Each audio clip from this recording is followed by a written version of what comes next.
The child my cheating wife is having isn't mine. I showed my wife my original Reddit post, and she was very angry with me. So much so it caused a bad fight. And after it, I got the silent treatment for another week. I tried to make my kids stop mistreating their mother after the bunny incident, even with being punished by small groundings and timeouts. But the BK nickname kept coming back every time our kids got angry with their mother. My wife let up on her cold shoulder routine after a couple of weeks and conceded she should have listened to me about the bunny and should have taken it to the bushes like I said. She claimed that she just felt like she needed to defend herself because she didn't want to be wrong. I accepted that apology and apologized myself for making the Reddit post. I wanted us to go to marriage counseling, but she refused. She acted like there was nothing wrong with our marriage, and I decided not to push the issue further since things were seemingly getting along better. But after a few weeks my eldest came to me saying she wanted to tell me something. There was another reason why she was so mad at her mother than just the bunny, but she was scared to tell me. I comforted her and told her she could tell me anything. Well, what she said shocked me and changed everything in an instant. She said that for months Mama had been bringing a man over some Saturdays I was at work and had referred to him as her special friend. She got our kids to keep quiet about it by various means of bribery. But my eldest realized that something was very wrong with it, and spent some time working up the courage to tell me. Kids know things and pick up on stuff very quickly. I really dislike it when people dismiss those facts. I had noticed my wife acting a bit differently lately. She had been more short with everyone, especially the kids. I tried talking to her about it when I showed her my first post, and she just went off on me about any little thing she could think of. Insulted my appearance, my character, my habits,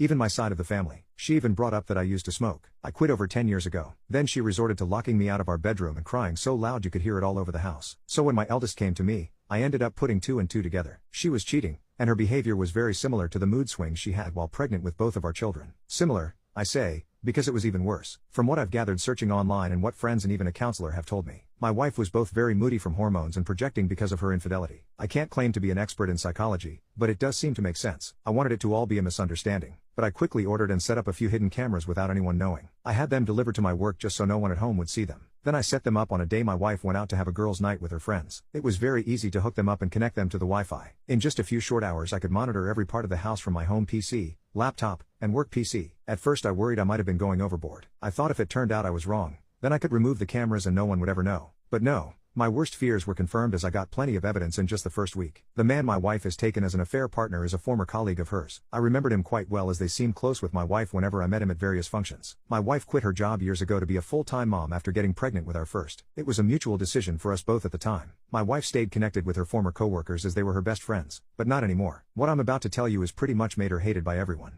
Firstly, the affair partner is younger than my wife by about a decade. She mentored him at her former job to fill her position when she left, and the two of them stayed close, very close. My wife and I are both over 40, but you wouldn't know it from looking at her. She's positively stunning. She got mistaken for someone in their 20s quite a lot, and I guess she capitalized on that. I ended up confiding to my sister about what was going on, and showed her the footage from the nanny camps. She told me she'd suspected for a while, and said she'd seen my wife once at a local bar getting a bit too close with a man